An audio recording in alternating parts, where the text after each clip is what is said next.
Good evening, everyone. So, in the previous session, we have seen about cruise and acceleration vehicle, and we have also seen how we can use Fluent for solving such type of problem. So, moving on this, we are going to see today about re-entry vehicle with winged configuration. So, what is that winged configuration? Space shuttle is one of the example, right? Space shuttle is one of the example for re-entry vehicle with winged configuration. Here we are going to compare two things. One is aerodynamic performance and another one is flyability and controllability. How we are going to fly the space shuttle configuration and how the aerodynamic performance is measured or we are collecting the data. Okay, and we will discuss about the design factors, why depending upon the performance data we have collected, why the shape of shuttle is like this and what shuttle is going to perform while re-entering. Okay, because CAV is only going to fly in under earth atmosphere, but re-entry vehicles, it is going to be launched from earth, so it is going to reach outer space. Maybe it will re-enter into earth or in any other planetary mission, right? So not only on earth, it can be in any planetary missions. So without wasting much time, we will enter into the session and we will start.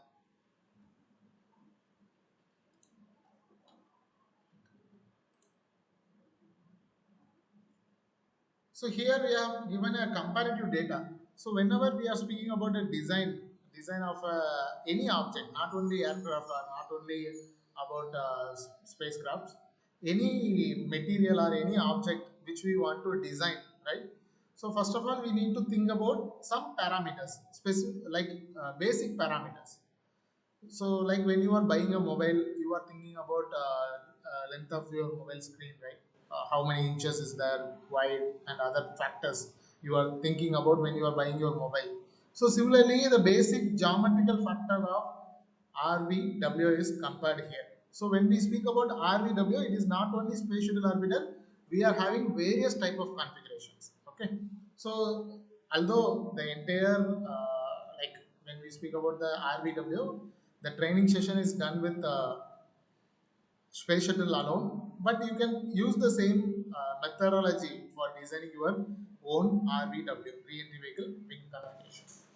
So here we are comparing some data of space shuttle orbiter, Hermes program, HOPEX, X-34, X-38, Hopper, and Phoenix. All these are all one type of re-entry vehicle with winged configuration. Okay, so some are developed by French, some are developed by NASA, right? Space Shuttle Orbiter is NASA and X-34, X-38 is by NASA. Hermes and HOPEX is from German and France. Okay, so now together they have called as European Space Agency. So what are the basic geometrical factor when we speak about design?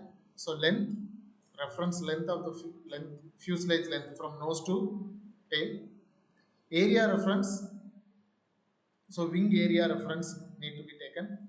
Wingspan in meter, so it is in meter square meter. So 23.790. So you can think that the fuselage and half wingspan length. What is that?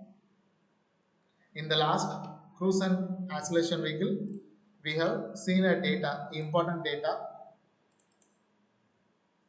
Let me share the PPT. Yes.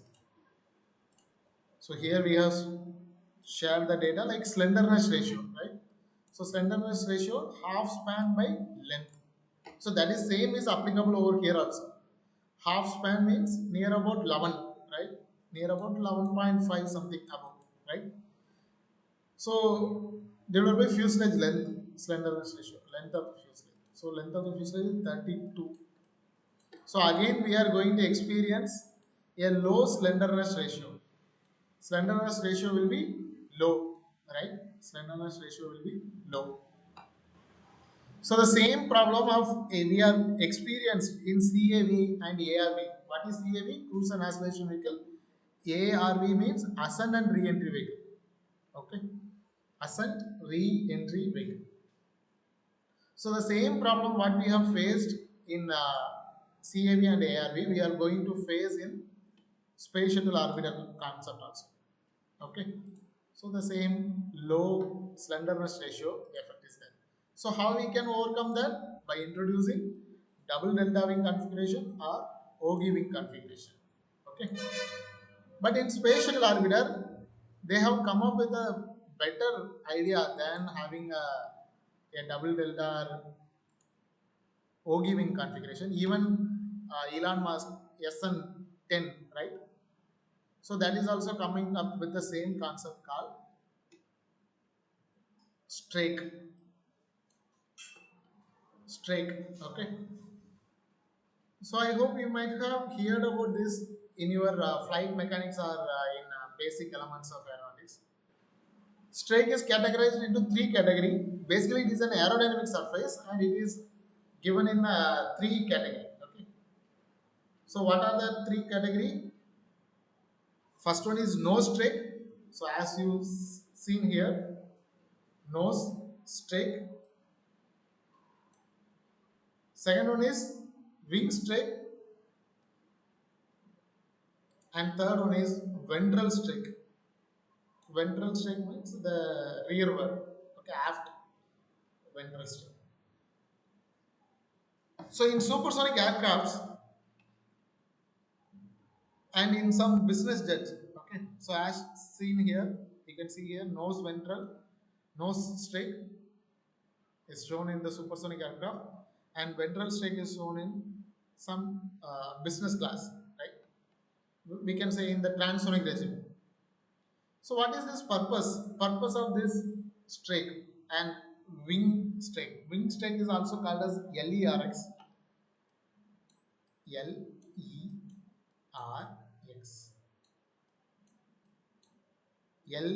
L stands for leading. So here it is mentioned, yes. Leading. E stands for edge, leading edge, root extension. So instead of calling as a double delta wing configuration, we are giving a name, technical term as strake and aerodynamic surface, and we are using in space shuttle configuration based on LERX, leading edge. So we know that in and wing we can call the leading edge. This is the leading edge of a wing, right? So in airfoil also we will be saying leading edge of the wing. So root extension. So this is the tip of the wing and this is the root of the wing, right? Tip of the wing and root of the wing. So the leading edge root is extended. So this is the leading edge and it is extended. It is extended up to near to the cockpit. Okay. So are also sometimes referred as wing strike. So the most important thing why they are using this nose strike in supersonic and ventral strike in business class as well as wing strike in space shuttle orbiter, it is because of the slenderness ratio. So we have already seen here. But in cruise and acceleration vehicle, they are going with double delta wing configuration. So the delta 1 angle and delta 2 angle will be different. Here they are having a strake angle. The strake angle is 81 degree. So 81 degree is large, right? So you can compare that. 81 degree is large. Okay. And then they are having the swipe angle about 45 degree. Swipe angle is 45 degree. Right here, swipe angle is 45 degree, but the straight angle is 81 degree. Okay, so that's what they have used in space shuttle orbiter. So then it comes to the position of center of gravity. Position of center of gravity. So like we have already seen in CAV, cruise and acceleration vehicle.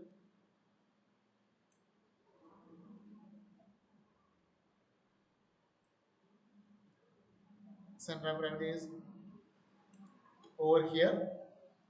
So similarly, the center of gravity for space shuttle orbiter configuration is lies around 0.650.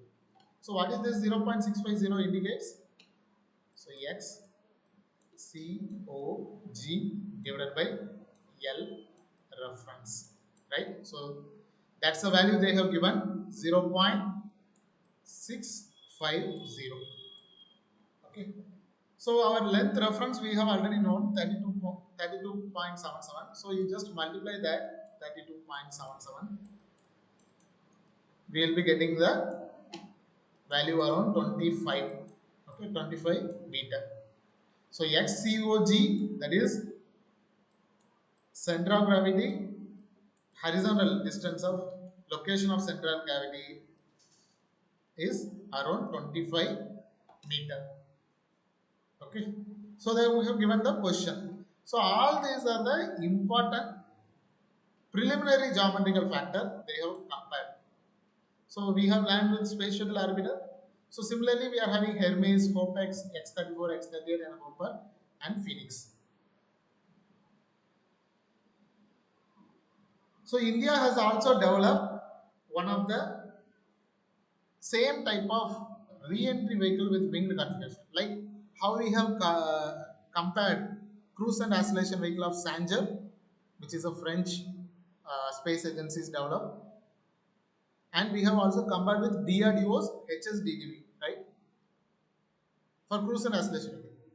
Same for re-entry vehicle with winged configuration, we can compare the space shuttle orbiter with India's ISRO's RLV. So let me share that ISRO's RLV.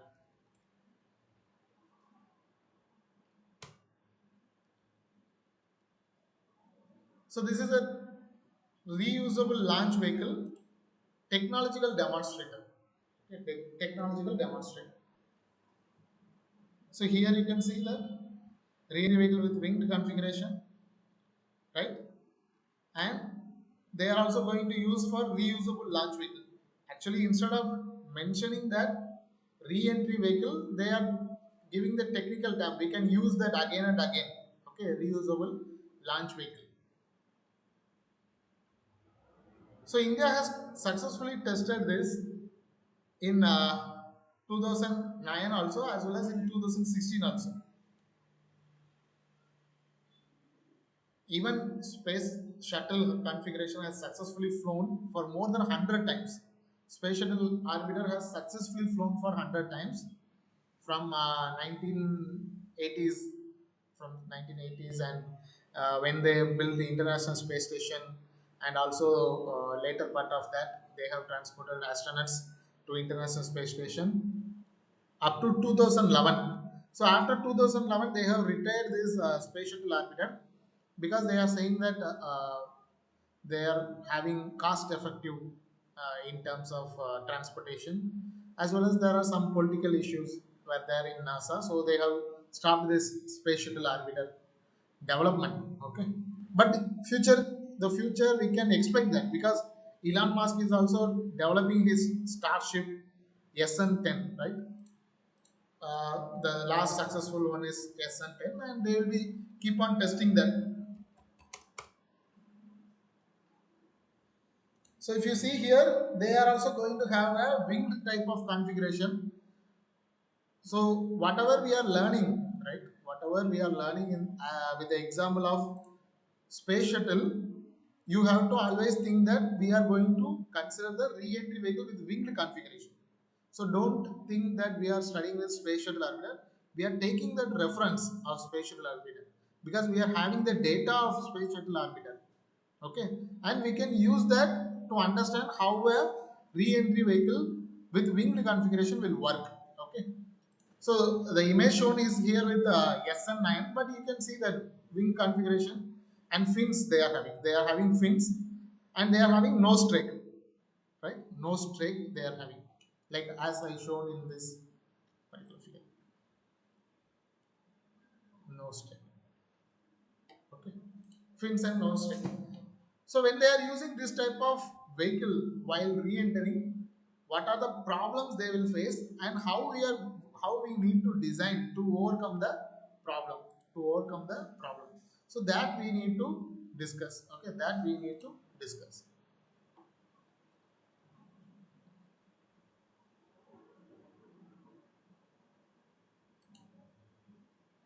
So they are also going to launch with solid boosters as launched like ISRO has also launched with HS9 booster. Okay, So all these configurations are coming under the category of two stage to orbit, TSTO. In the first beginning of the first session, I have explained this TSTO. So let's see that comparative study what ISRO has done from space shuttle orbiter. They have taken the concept of strike, leading edge, root extension, strike. Okay, so they have taken that concept. So the second thing is the latest updated version of SN, right? Starship configuration. They are also going to use the nose strike and their fins, right? They are having fins to stabilize the aircraft with control surfaces. Okay, so that will be also will be used. Okay, so let's see some basic factors. So as I told just now, solid rocket boosters we need to use external tank we are using for spatial configuration to successfully launch the second stage, upper stage of that is the spatial orbiter. So there are five orbiter vehicles have successfully built and flown. So from Columbia 1981, so here it is. So Columbia we are very well known of that. Challenger 1983, Discovery 1984, Atlantis 1985, and Endeavour they have developed at 1992. So the Challenger and Columbia has were lost by accidents, right? Even Kalpana Chawla, we lost Kalpana Chawla in Columbia incident. So they have retired those configuration Challenger and Columbia, and entirely they have retired the space shuttle system from service in 2010 itself. As I told, like they have political issues as well as the cost effectiveness when they compare with re-entry vehicle with non-winged configuration. So what NASA did from 2011 to 2020, before Elon Musk has successfully tested the Crew Dragon. So for this past 10 years, NASA has collaborated with Russia, Roscosmos, and they have launched their astronauts using Soyuz capsule. Okay, Soyuz capsule. So Soyuz capsule we will be discussing in the re-entry vehicle non-winged configuration. So that will be the upcoming sessions. We will cover that. Okay. So for this particular 10 years, when they are using Soyuz capsule, right? So NASA has also supporting Elon Musk to develop the same type of space capsule configuration instead of having a winged re-entry vehicle. So that's how the Elon Musk Crew Dragon has been successfully tested in the 2020 with manned mission. Although it was developed in before 10 years itself, but there are various testing procedures were there. Okay. And it has been successfully done. So let's see few step-by-step procedures from launching to landing. So when we are launching a space shuttle orbiter, right? Usually they will be going with Kennedy Space Center, Florida. So once they have launched, after 2 minutes, after 2 minutes of the launch, the space shuttle orbiter will be attaining a altitude of 50 kilometer, where the solid boosters will be getting separated. At an altitude of 50 kilometer, solid boosters will be getting separated, and then this solid booster will be landing in the ocean. Previously, it was landing in the ocean. So now Elon Musk has changed that with his innovative idea. So now they are landing that boosters, right? So the next is after 8 minutes, 8.5 minutes from the launch, an altitude of 117 kilometers is attained. So where the main engine will be cut off. Okay. So after certain seconds, the external tank will be separated at an altitude of 117 kilometers. So after that, the orbiter will be, that is the upper stage, second stage of the space shuttle configuration, will be coming into a nominal orbit as per our mission. Okay, suppose if you are trying to use the space shuttle configuration for the International Space Station, Then we have to fix our orbital maneuvering and orbital insertion accordingly. Suppose if we are going for moon or any other planetary mission, then we have to bring it into the orbit required for our mission. Okay. So orbital maneuvering system, orbital insertion, and orbital operation will be done. Then once the operation has been successfully done, the vehicle will be allowed to re-enter into Earth surface. Okay. So orbital maneuvering system deorbit. So we are deorbiting from particular like orbital transfer will be happening, and at an altitude of 122 kilometers, 122 kilometers, the shuttle will be re-entering. Okay, where the shuttle will experience near about 2000 degrees Celsius heat transfer will be experienced in the shuttle, and the speed of the shuttle while re-entering it will be Mach 30. And after like various type of aerodynamic control and stability we have to perform there, and we have to land the space shuttle successfully. So this is the mission profile of space shuttle. Suppose if we are using ISRO's RLV, the same method will be followed, right? So, but here we are having some ISRO is still under the development stage, so we have not that much developed with NASA's spatial configuration. But if time permits and if they are having good funding for this configuration, they can also test that. And space shuttle Starship is also already they have done the testing, right? So we can see that day by day it is also evolving. Right? But the same methodology will be used from launching to landing. Okay. So what we are going to understand in the upcoming slide is the scenario of what is happening in this particular time span. When the vehicle is re-entering and when the vehicle is landing, how we are going to control the vehicle and how the design of space shuttle is going to helpful for attaining a successful landing of mission. Okay, re-entry vehicle. So that's what we are going to see about that, because launching we have you have also already studied with rocket propulsion, or you are going to study with rocket propulsion, right?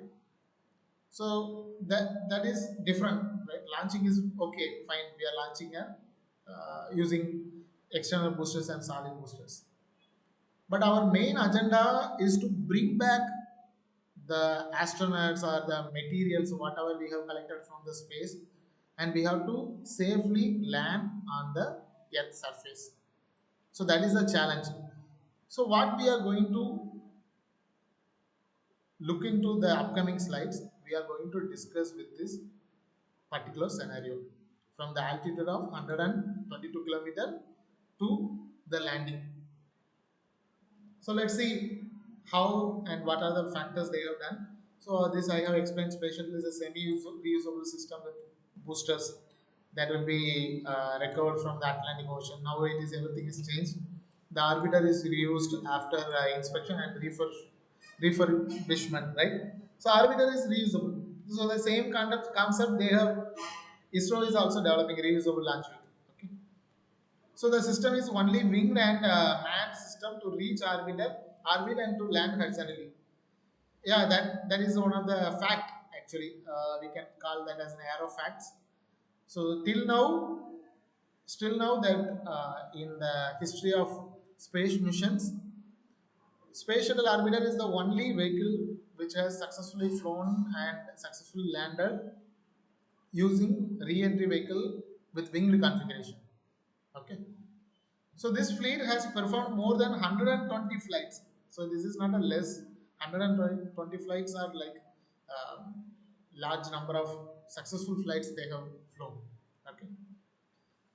So how they will be studying and what are the important factors we need to consider when the space shuttle orbiter is re-entering into Earth atmosphere. So the preliminary design factors, right? Although we have done the aircraft design project, or you might have done any other many projects regarding RC aircraft development or something, right? So what we will be doing, we will be doing the weight calculation, we will be doing the dimensional geometrical factors, and we will be doing like what type of propulsion system we are going to use. So those are the preliminary data collection we need to do. So the same factor we will be going to do for re-entry vehicle also, right? With wing configuration or non-wing configuration. So the most important challenging factor while we are re-entering into Earth is to decelerate. So what is the deceleration? What we are going to do?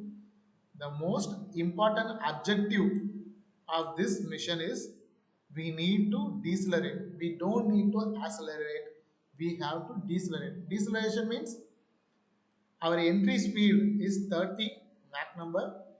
Our aim is to land with Mach 0. Not land like after landing, right? Switch off. So Mach 0 is our aim. So what we have to do? We have to reduce the speed from Mach 30 to Mach 0, right? If we are think about that, if we are going to fly with Mach 30 itself, with if we are going to land with Mach 30, surely there will be a structural damage, right? We are not that much capable to withstand the speed of Mach 30. The speed will be 8.5 kilometer per second. For 1 second, it is around 8 kilometer, right? So think about that. Even if we are going with a car or bike with less than 5 meter per second or 10 meter per second, right, we will be feeling the effect of air, right? But when a vehicle is flying at 8 kilometer per second, right? So we need to decrease that speed. So what we can do? So wind tunnel testing is one of the major important thing which is involved in designing a re-entry vehicle configuration. So here they have mentioned leeward side. So when there was a term called leeward side, you need to consider there are leeward side and windward side. Suppose if there is a car, okay, I'm just drawing roughly. So if the car is moving this side and the airflow is around like over here. So this surface is called as, like, this surface means this side is called as windward side. Windward side. Why? Because the vehicle is moving in this direction and wind is going to interact over here depending upon the direction of wind flow. Air is flowing around the vehicle. So that side is called as windward side. So this side will be called as leeward side in a car. Okay, I am saying in a car. So when it comes to the space shuttle configuration, so these are the technical terms. They will be used in all the research papers, all the reference books of space shuttle or re-entry vehicle with wing configuration. So whenever you are learning, you need to understand that what is windward side and leeward side. In space shuttle configuration, the bottom surface that is called as windward side. Windward side. Whereas the upper side is called as leeward side. Okay. So in the previous, like in 1970s or 1980s around, they will be using the flow visualization pattern like oil flow pattern. Okay. Nowadays they are having various type of techniques for flow visualization, but in the olden days they have used oil flow pattern. So they have made a small type of prototype of space shuttle configuration, and they have done simulations how we are going to reduce the speed of this space shuttle configuration. So when we want to reduce the speed of space shuttle configuration, what is the first thing we need to do? We need to think how we are going to increase the drag. So we have studied, right? Alpha versus CL. So for a general symmetrical airfoil we are having, and we are having an unsymmetrical airfoil, then it will be like this. I'm just drawing roughly. So this is 0. So what is the approximate angle of attack? We can say after that our CL will be dropping. What is the approximate angle of attack? Anyone? Star. Anyone? Yeah, stall angle. What is the approximate value for an aircraft? Angle of stall. Any idea? Do you remember the alpha CL curve? Okay, approximately we can say that after 15 degree of angle of attack, our aircraft is going to be in the stall, which means our CL is decreasing. Coefficient of lift is going to decrease. That is the agenda, right? After particular angle of attack, our coefficient of lift is decreasing. What will happen in that, like continuation of decrease in lift, drag will be increased. So as angle of attack is increasing beyond 15 degree, our coefficient of lift is getting dropped, but our coefficient of drag is going to be increased. So the same methodology is going to we are going to apply in this sector. When the re-entry vehicle has been like started, re-entry scenario has been started, the vehicle's angle of attack is increased around 45 degree.